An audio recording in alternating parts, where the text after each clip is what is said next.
Saluton, camaradoi! Como estão vocês? Pessoal, curtam o vídeo para que mais pessoas venham conhecer o universo Naciruta. E se você é novo por aqui, também se inscreva no canal e compartilhe para que mais pessoas conheçam a mensagem do reino sem filtros. Aproveite também para ser um discípulo da Naciruta. Link na descrição. No século III a.C., 72 israelitas, 6 de cada uma das 12 tribos de Israel, são convocados a traduzir para o idioma grego o texto hebraico da Torá, os 5 primeiros livros da Bíblia, que são Gênesis, Êxodo, Levítico, Números e Deuteronômio. Estes 72 israelitas viajam para Alexandria, por ordem do rei Ptolomeu II, para traduzir o texto hebraico da Torá ao grego e disponibilizá-lo na famosa Biblioteca de Alexandria. Os 72 tradutores concluem sua tarefa exatamente em 72 dias, sem nenhuma variante nos textos, mas cada um em perfeita harmonia. Assim nos é narrado a história da Septuaginta, a tradução dos 70, na Carta de Aristeias, que é um texto datado do século II a.C. Por que mencionei este relato exatamente no começo do curso Desvelando Jesus? Para tratar do tão conhecido nome Jesus. Jesus é uma forma aportuguesada do nome grego Jesus, encontrada na Septuaginta e no Novo Testamento. Jesus é um nome adaptado para o grego do nome hebraico Yehoshua.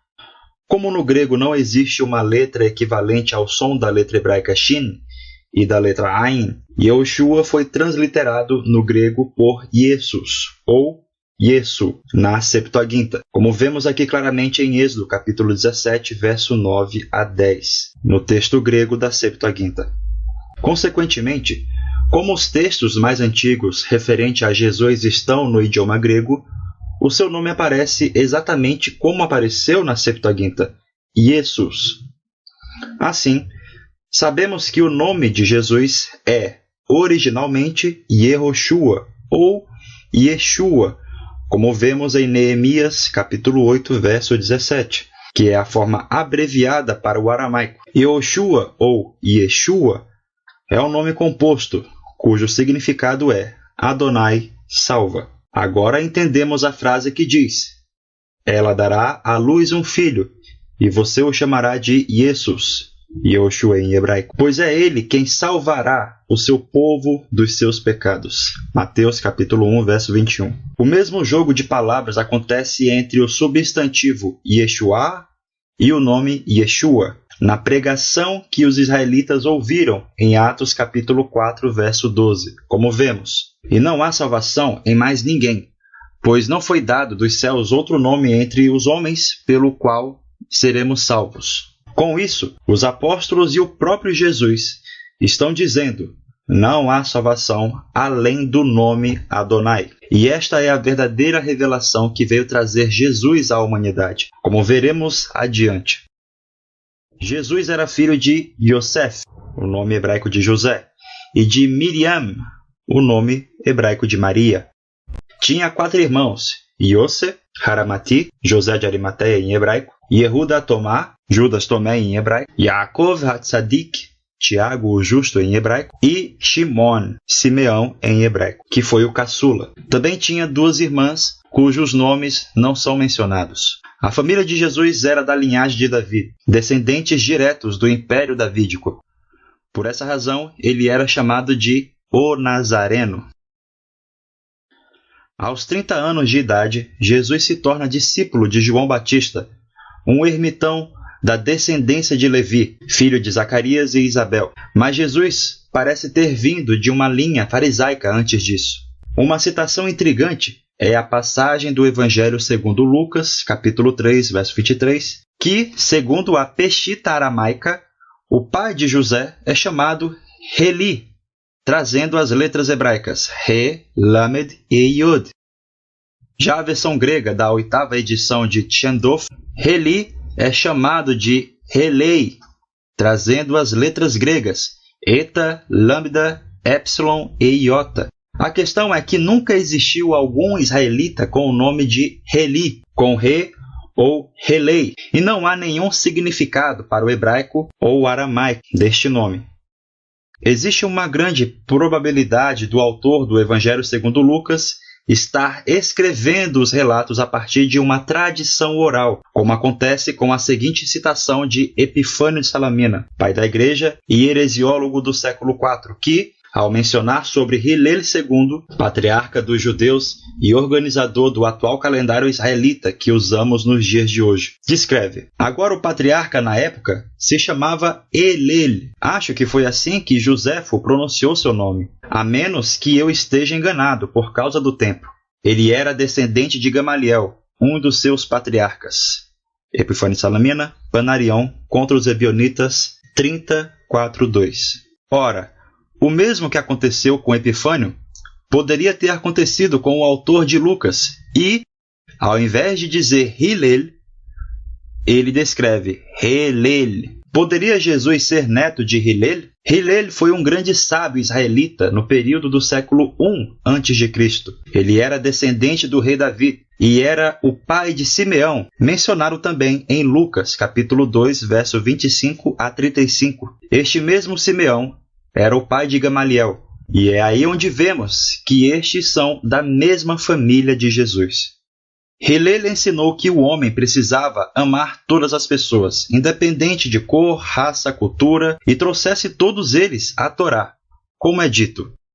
Hillel disse: sede dos discípulos de Aharon, ama a paz e persiga a paz, ama as criaturas e trazei-as à Torá. Pirkei Avot, capítulo 1, verso 12. Ele foi o fundador da Beit Hillel, a escola rabínica do amor a Adonai.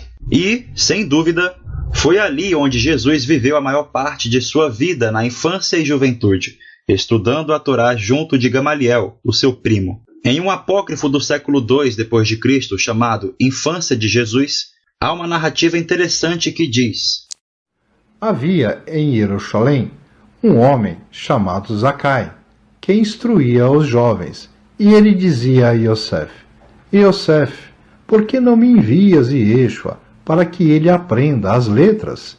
Yosef concordou, e também Miriam. Levaram, pois, a criança para o Moré. E assim que ele ouviu, escreveu o Aleph Beit, alfabeto hebraico, e pediu-lhe que pronunciasse Aleph. E quando ele o fez, pediu para lhe dizer Bet. O Adon Yeshua disse-lhe: dize-me primeiro o que significa o Aleph, e aí então eu pronunciarei o Bet.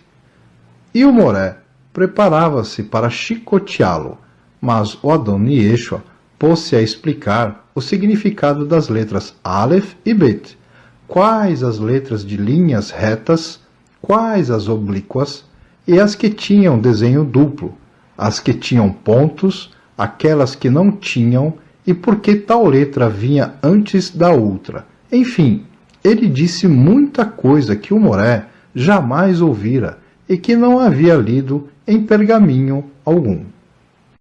Seria este Zaqueu o pai de Yohanan ben Zakkai, que foi um grande líder do povo israelita após a destruição do segundo templo? Quando o jovem Jesus pergunta ao rabino o que é Aleph, ele já está dizendo que conhece toda a interpretação da Torá escrita. Uma passagem paralela a esta, relacionada a Hillel, é a seguinte: um gentio veio diante de Hillel, que o converteu e começou a ensinar-lhe a Torá.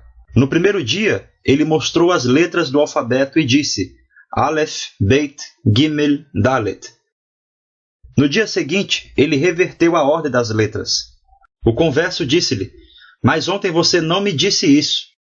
Hillel disse-lhe: você vê que é impossível aprender o que está escrito sem depender de uma interpretação oral? Talmud Bavli, Shabbat 31a. Uma das provas de que Jesus estava intrinsecamente ligado a Beit Hillel e ao próprio Hillel são as semelhanças das palavras de ambos. Deixe-me citar uma como exemplo. Jesus ensinou dizendo: tudo o que vós quereis que os homens vos façam, fazei-lhe também vós a eles, porque esta é a lei e os profetas. Mateus capítulo 7, verso 12. Esta é a mesma sentença que deu Hillel ao iniciar um gentio aos ensinamentos ocultos da Torá, dizendo: o que odeia que façam com você, não faça aos teus irmãos. isto é toda a Torá, e o resto é mera interpretação. Vamos estudar. Talmud Bavli, Shabbat 31a. Vemos aqui que Jesus, além de um grande rabino, provinha de uma família real. Os cristãos, assim como alguns judeus messiânicos, pensam equivocadamente que Nazareno provenha de Nazaré, devido ao acréscimo do texto canônico do Evangelho segundo Mateus, capítulo 2, verso 23. Jesus é chamado de Netzari, Nazareno em hebraico, somente por ser descendente de Davi, como nos explica Ishodad de Merve, que foi bispo de Haditha, no moderno Iraque, em 850 d.C., o qual escreve: Novamente, um rebento em hebraico é chamado Netzor, a passagem de Isaías, que sairá para fora um rebento de sua raiz, em hebraico, Netzor está escrito. O mesmo esclarece Gregório Bar Hebreu, teólogo da Igreja Ortodoxa Síria, no século XIII d.C., dizendo: Ele será chamado Nazareno. É de um livro que não conhecemos. Como então o venerável padre Éfrem disse, é que um rebento virá do tronco de Jessé. Este rebento é em hebraico chamado Notsorá. Vemos que Gregório menciona Éfrem, o sírio, que é um dos pais da igreja do século IV d.C.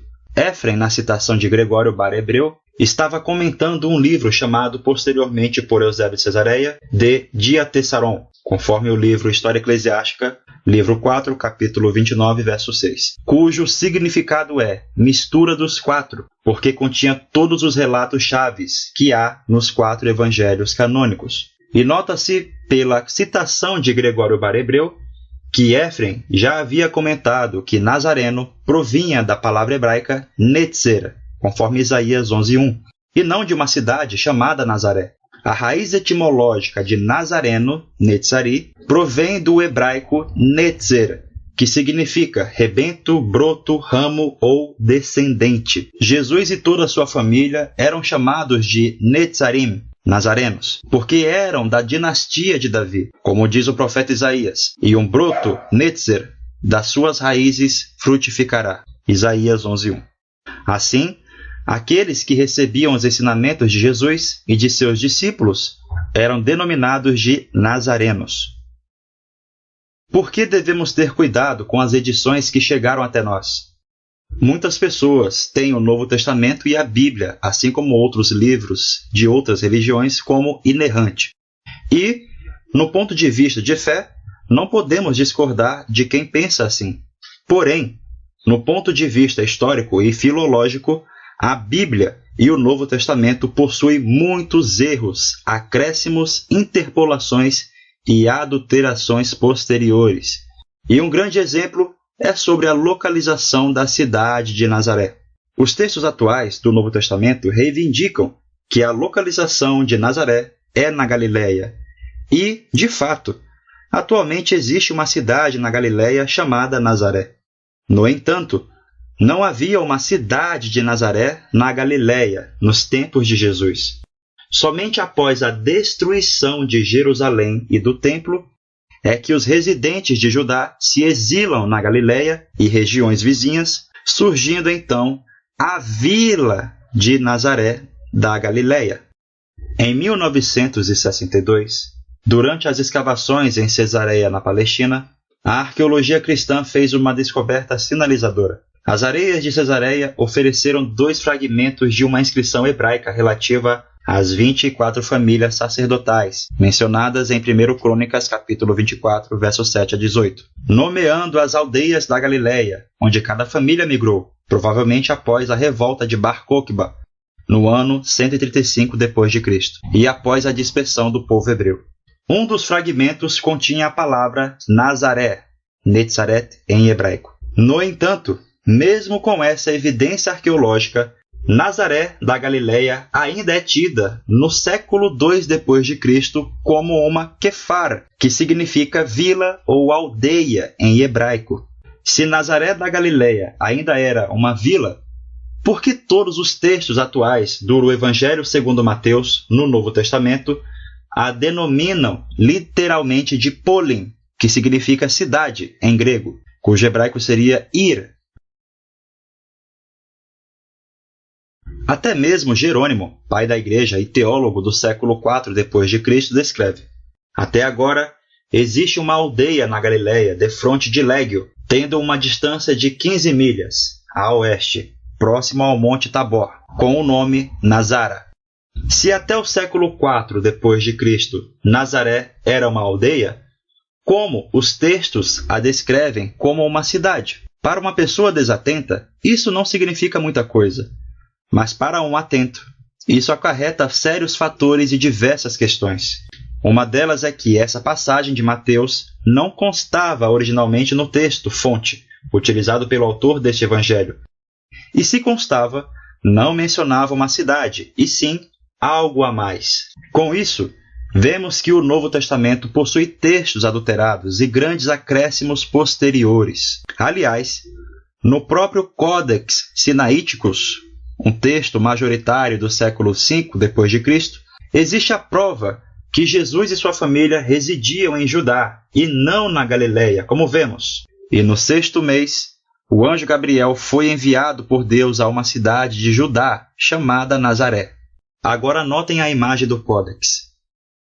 Vemos que um revisor posterior busca corrigir, por assim dizer, a palavra colocando acima de Judéia, Galiléia.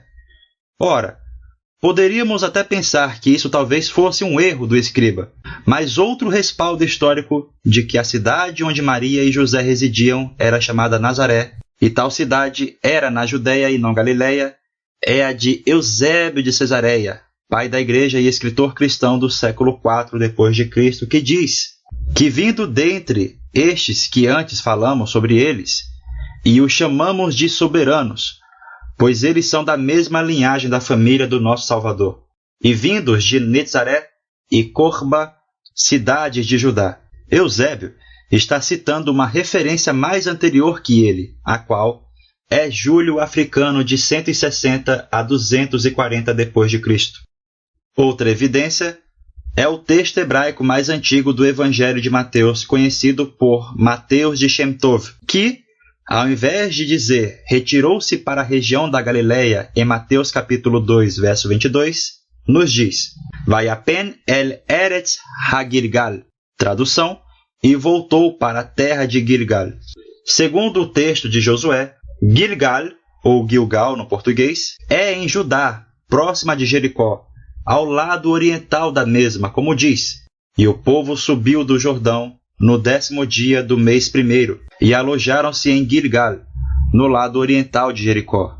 Josué, capítulo 4, verso 19. Historicamente, a cidade de Nazaré, ou Kiriat Netzaret, sendo próxima da antiga região de Gilgal em Judá, é mais coesa, pois Gilgal é próxima da região de Beitabara, onde residia Zacarias e Elisabel, os pais de João Batista. Kiriat, na realidade, significa subúrbio ou cidade satélite. É possível que Nazaré fosse uma cidade satélite de Jericó ou Beitabara. Porém, é mais plausível que Nazaré fosse um local onde estavam alojados os nazarenos, ou seja, os descendentes de Davi. Agora temos não somente 2, mas 3 testemunhos históricos respaldando que a Nazaré, onde habitou Jesus e seus pais, é em Judá, próxima de Jericó, de Comoram e de Beitabara, a cidade de João Batista, o último rabino de Jesus. No Evangelho de Filipe, um texto apócrifo escrito em copta, datado do século II d.C., explica o real significado de Nazareno ao dizer Pe Nazarenos petoione ebol pe mep petep. Tradução: o Nazareno é aquele que revela o oculto. E, de fato, este é o sentido da palavra hebraica netzer: brotar, desabrochar, sair para fora, sair à luz, do não revelado para o revelado. Assim sendo, sabemos agora que Jesus é chamado de Nazareno por ele ser o Notzer, o guardião dos segredos ocultos da Torá de Moisés.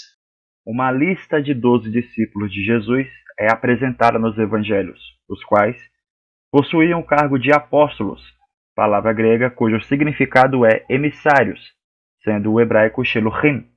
E estes são seus respectivos nomes em hebraico: Yaakov HaTzadik, Tiago o Justo, Shimon HaKanai, Simeão o Zelote, Yehuda Tomá, Judas Tomé, sendo esses três filhos de Rolfai, Alfeu, também chamado Clopas, o segundo esposo de Maria, a mãe de Jesus. Logo em seguida, Yehuda Hatodas, Judas Tadeu, Shimon Kefa, Simão Pedro, e Andreus, André, seu irmão, Yaakov e Yohanan, Tiago e João, os filhos de Zebadiá, Zabidias ou Zebedeu, Filipos, Felipe, Netanel Bartolomai, Natanael Bartolomeu, ou Natanael, o filho de Ptolomeu, Yehudá ben Shimon ish Keriot, Judas, filho de Simão, homem de Keriot, ou também, como nos apresenta os evangelhos em aramaico, Yehuda bar Shimon Sicariuta, Judas, o filho de Simão, o sicário, e Matitial, Mateus. Mas por que 12 apóstolos? Seria uma mera coincidência Jesus possuir 12 apóstolos, assim como Israel possuía 12 tribos? No Evangelho dos 12 Apóstolos Santos, um texto aramaico datado do século 3 a 4 d.C., o qual também é mencionado pelo pai da igreja Orígenes em sua homília em Lucas, nos esclarece que isso não é mera coincidência ao dizer: Simeão, chamado Cefa, da tribo de Ruben, Tiago e João, filhos de Zabidai, da tribo de Issachar, e André, da tribo de Zebulun, Filipe, da tribo de José, Bartolomeu, da tribo de Simeão, Mateus, da tribo de Naftali, Tomé, da tribo de Benjamim, Tiago, filho de Alfeu, da tribo de Levi, e Tadeu, da tribo de Judá, e Simeão, o Zelote, da tribo de Asser, e Judas, aquele que o entregou, da tribo de Gad.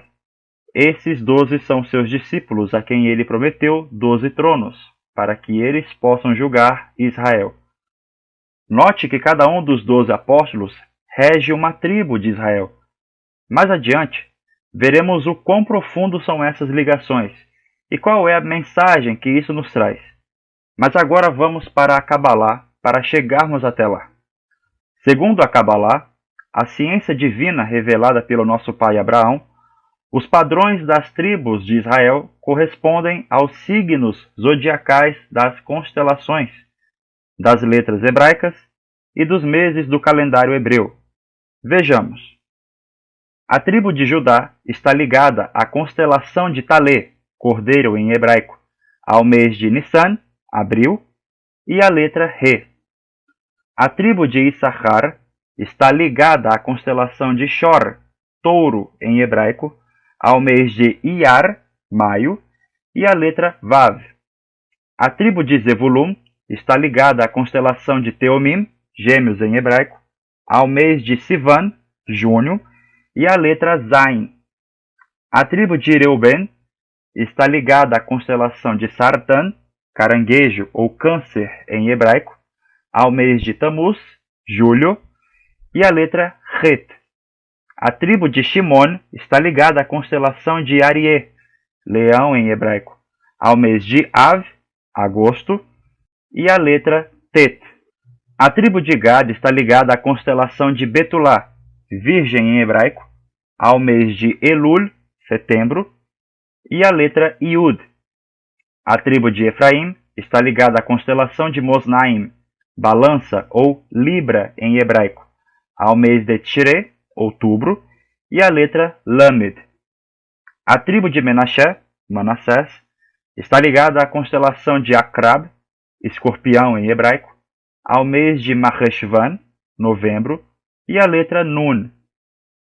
A tribo de Binyamin, Benjamim, está ligada à constelação de Keshet, arco ou sagitário em hebraico, ao mês Kislev, dezembro, e à letra Samer. A tribo de Dan está ligada à constelação de Gedi, carneiro ou capricórnio em hebraico, ao mês de Tevet, janeiro, e à letra Ain. A tribo de Asher está ligada à constelação de Deli, cântaro jarro ou aquário em hebraico, ao mês de Shevat, fevereiro, e a letra Tzad, e a tribo de Naftali, que está ligada à constelação de Dagim, peixes em hebraico, ao mês de Adar, março, e a letra Kof. Agora que vimos as ligações das tribos com as constelações, meses e letras hebraicas, podemos agora ligar com os 12 apóstolos. Tiago o Justo ligado à tribo de Dan, ao mês de Tevet, a constelação de Capricórnio, e a letra Ain. Simão o Zelote, ligado à tribo de Asher, ao mês de Shevat, a constelação de Aquário, e a letra Tzad. Judas Tadeu, ligado à tribo de Judá, ao mês de Nissan, a constelação de Ares, e a letra Re. Judas Tomé, ligado à tribo de Binyamin, a constelação de Sagitário, e a letra Samer. Simão Pedro, ligado à tribo de Ruben, ao mês de Tamuz, e a letra Het. André, ligado à tribo de Zebulon, a constelação de Gêmeos, ao mês de Sivan, e a letra Zain. João e Tiago, filhos de Zabidias, ligados à tribo de Isacar, a constelação de Touro, ao mês de Iar, e a letra Vav. Filipe, ligado às tribos de Efraim e Menaché, as constelações de Libra e Escorpião, aos meses de Tishrei e Marcheshvan, e as letras Lamed e Nun. Bartolomeu, ligado à tribo de Shimon, a constelação de Leão, ao mês de Av, e a letra Tet. Matias e Judas Iscariotes, ligado à tribo de Gad, a constelação de Virgem, ao mês de Elul, e a letra Iud. E Mateus, ligado à tribo de Naftali, à constelação de Peixes, ao mês de Adar, e a letra Kof. No livro Testamento dos 12 Patriarcas, um livro nazareno datado do século II d.C., cada um dos filhos de Israel expõe suas virtudes e seus pecados, descrevendo exatamente como cada ser humano se comporta, de acordo com o mês e a constelação de seu nascimento. Todo ser humano nasce sob a influência de cada um desses signos. Agora que nós sabemos disso, qual é a conclusão de tudo? Toda a humanidade possui uma centelha de uma tribo de Israel, ou seja, toda a humanidade é Israel. O leonino tem a centelha de Shimon, o pisciano tem a centelha de Naftali, o ariano de Judá, e assim sucessivamente. Ou seja, o que hoje chamamos de os 12 signos do zodíaco, os israelitas, outrora, chamavam de 12 tribos de Israel.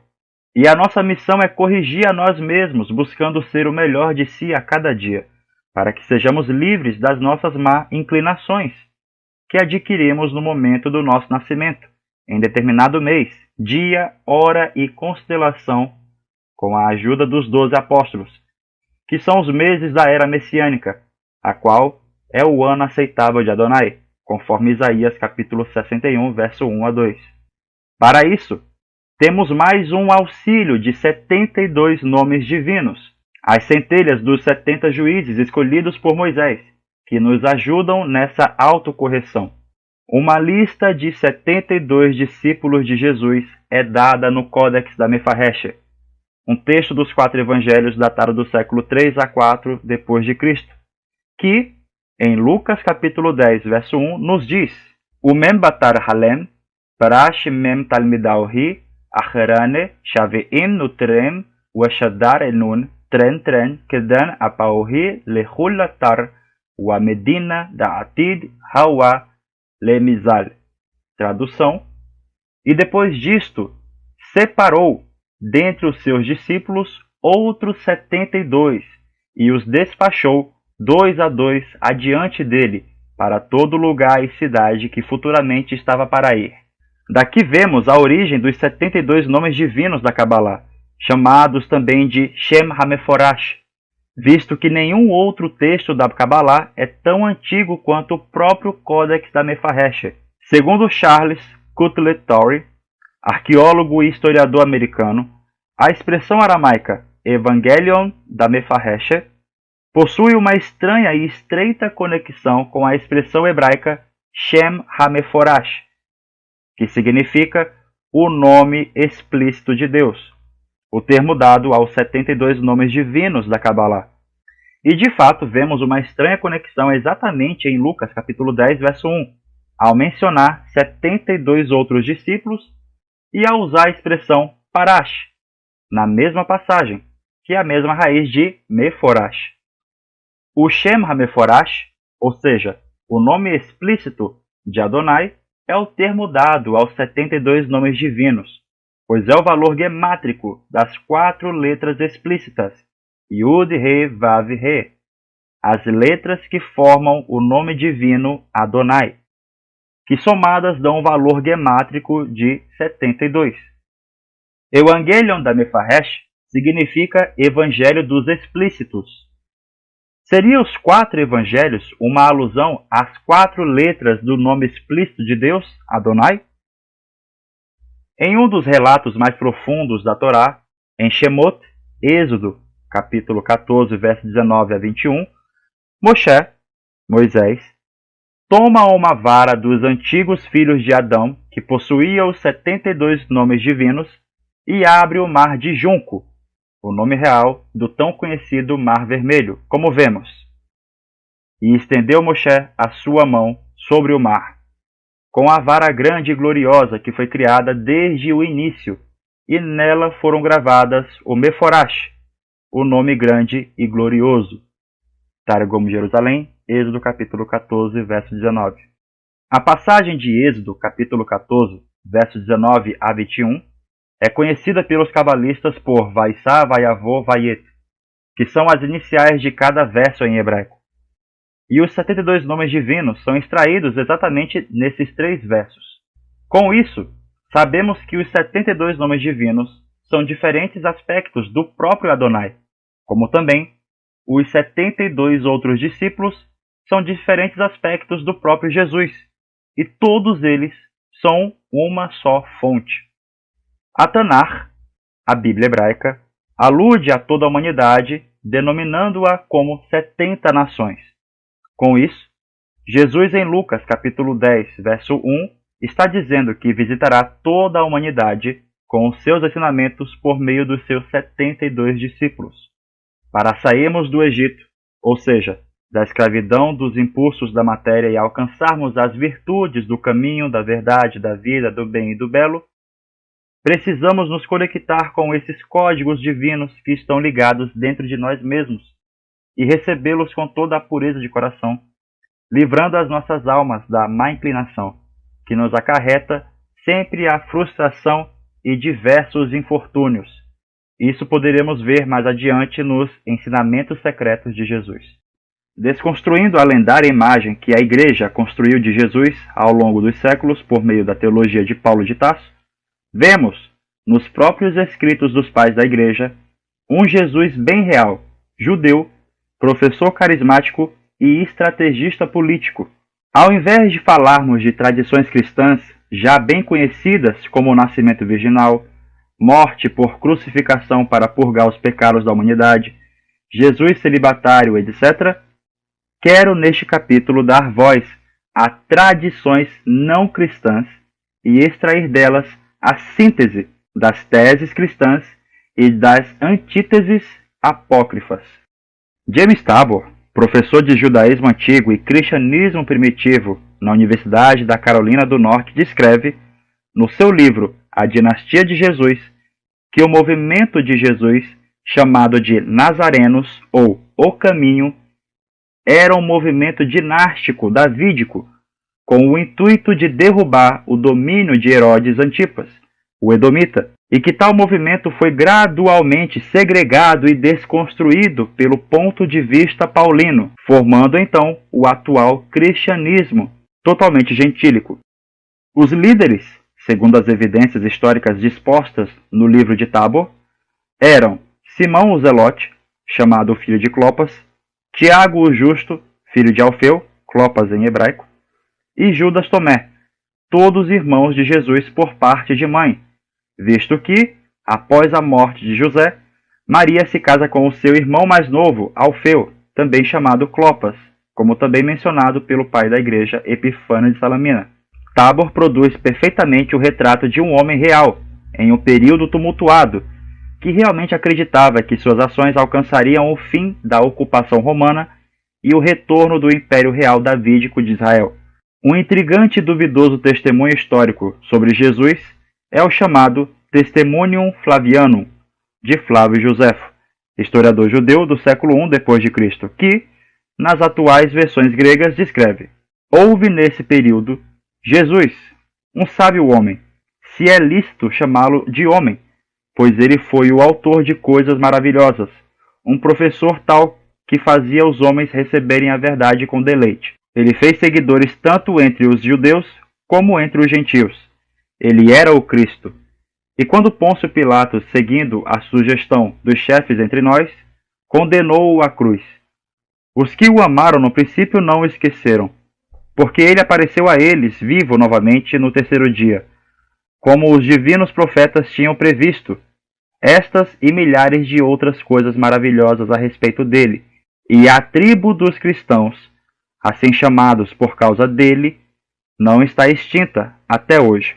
As frases entre colchetes, contidas no texto de Flávio Josefo, são evidentes interpolações posteriores cristãs, possivelmente produzidas pelo pai da igreja Eusébio de Cesareia, segundo os acadêmicos, pois Josefo, apesar de descrever Jesus como um sábio homem, não o tinha como o Cristo, como veremos em outra menção de Flávio Josefo mais adiante.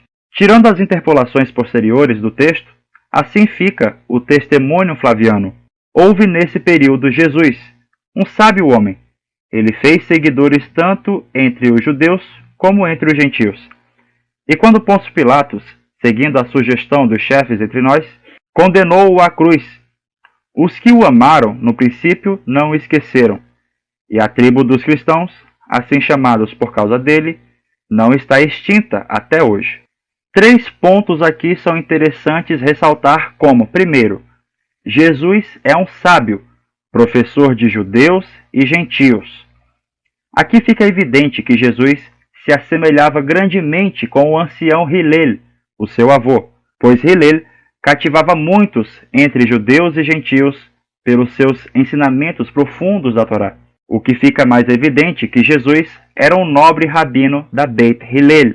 Segundo, Pôncio Pilatos o condena à cruz, mas sua crucificação não é mencionada diretamente.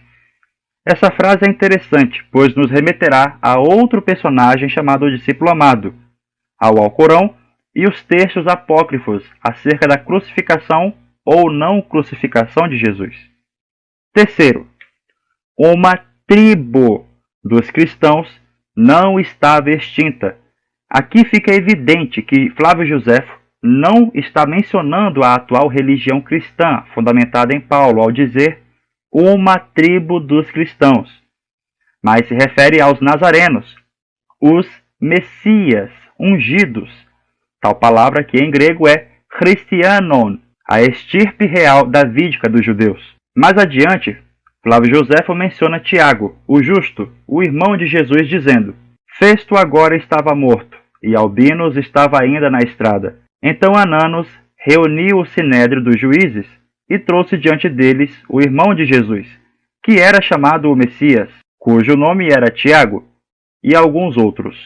E quando formou uma acusação contra eles, como violadores da lei, entregou-os para serem apedrejados. Não gostando do que foi feito, o sinédrio também enviou ao rei, desejando que ele enviasse a Ananos, para que ele não atuasse mais, pois o que ele havia feito não era para ser justificado. Os acadêmicos asseguram que a citação "o irmão de Jesus, que era chamado o Messias ou o Cristo" é autêntica e nos comprova que, de fato, a primeira citação de Flávio Josefo, que afirma Jesus, que era chamado o Cristo, é autêntica, porém, possui algumas interpolações posteriores, como já vimos. Além dessas referências de Flávio Josefo, outra evidência histórica fora do grupo de fiéis nominando Jesus não há. Alguns supõem que Plínio, o jovem, ou Tácito e Suetônio tenham o mencionado, mas os textos não interpolados nos trazem Christus, um nome romano, ao invés do título Cristo em seus relatos. Em uma antiga sinagoga nazarena de Súcia, próxima à cidade de Hebron, datada do século 4 a 8 d.C., há uma inscrição em mosaico que denota não somente Jesus como Consolador, mas também um Simeão. Na foto abaixo, tirada pelo fotógrafo Zev Radovan, vemos a seguinte inscrição em aramaico hebraico que diz: Zihiran latav menachama Yeshua sahada umenachama shim. A tradução é: lembrados para o bem, o Consolador Yeshua, o Marte, e o Consolador Shim. Alguns acadêmicos, como também David Ben-Hassen, historiador israelense, também supõem que o meio-nome fragmentado seja realmente Shimon, Simeão em hebraico, e o contexto da frase realmente conota isso. E esta é uma evidência de que Jesus não é o único Messias Consolador daquele mesmo movimento judaico fundado por ele mesmo, o judaísmo nazareno. No Evangelho segundo João, Jesus promete aos seus seguidores um outro Consolador chamado, nos textos do Novo Testamento, de Paracleto. De fato, Jesus faz tal promessa no Evangelho segundo João ao dizer: Eu rogarei ao Pai, e ele vos dará outro Consolador, para que fique convosco para sempre. João 14,16. Paulo de Tarso ensinava veementemente aos seus fiéis, dizendo: Ora, se prega que Cristo ressuscitou dentre os mortos, como dizem alguns dentre vós que não há ressurreição de mortos? E se não há ressurreição de mortos, também Cristo não ressuscitou. E se Cristo não ressuscitou, logo é vã a nossa pregação, e também é vã a vossa fé. Esse era um dos vários argumentos circulares de Paulo, ilustrando aquilo que chamamos de viés de confirmação, um tipo de viés cognitivo e um erro de raciocínio indutivo que ocorre naquelas pessoas que ignoram opiniões existentes ou informações e fatos que refutam suas crenças. No entanto, dois estimados pais da Igreja, respeitados pela Igreja cristã, Papias de Herápolis e Irineu de Leão, nos dizem que Jesus não morreu na cruz, mas viveu até uma idade avançada.